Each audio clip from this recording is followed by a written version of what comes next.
Our group did Activity 1.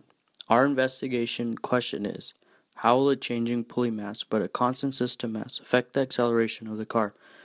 Moving on to the introduction, here we have an illustration of what we plan to do for this lab. As you can see, the combinations of the weights are changing, but the system mass is always 450 kilograms.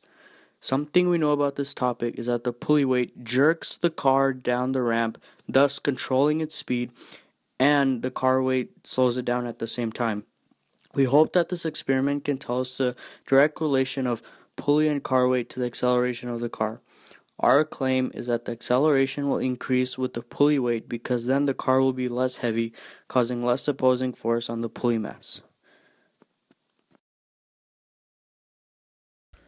Next is the method. As you can see, we have pictures here of the lab setup.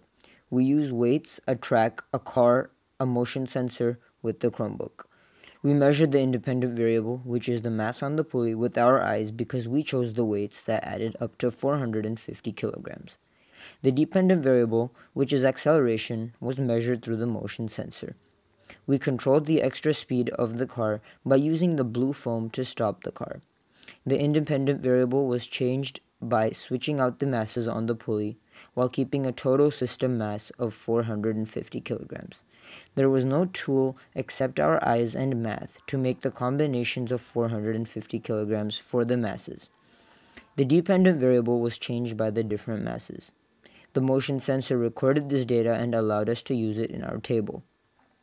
This experiment must be controlled through the foam, a release of the car without adding external force, and an accurate starting and ending of the motion sensor. Our procedure is as follows. 1. Set up a pulley system with a track, a motion sensor, a car, and a loop on the hanging end of the pulley string for the mass. 2. Choose two weights that add up to 450 kilograms and place one in each end, the car and the loop. 3. Hold car straight and release without adding external force. 4. Start the motion sensor and release the car. 5. End the recording when the car stops. 6.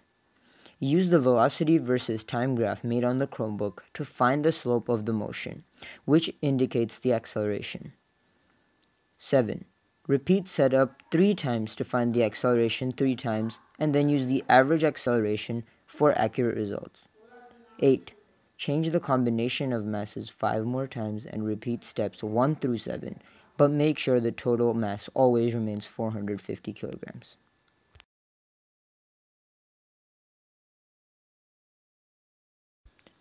Next, we moved on to making a predicted table of what we thought the values of the acceleration would be.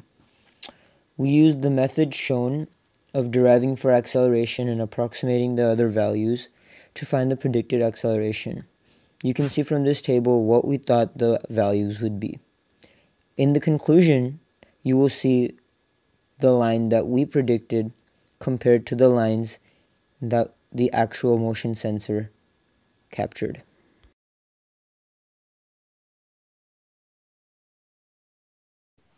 Here we have the graphical results. As our independent variable, we have the mass of the pulley, which directly corresponds to the mass of the car if you subtract it from 450 kilograms. As you can see, the trend of the graph is upward and shows that as we increase mass on the pulley and decrease the mass in the car, the acceleration remains consistent. On our graph, we have the average acceleration from each trial, error bars, the trend line, and no outliers. This data supports our claim because the acceleration increases with the pulley mass. Some errors we could have made were starting the motion sensor too late or counting some outliers from its measurements. We fixed this by starting the timer a few seconds before releasing the cart and using the realistic points. In the future, we can test how friction affects acceleration by trying surfaces with different friction. Thank you for listening to our presentation.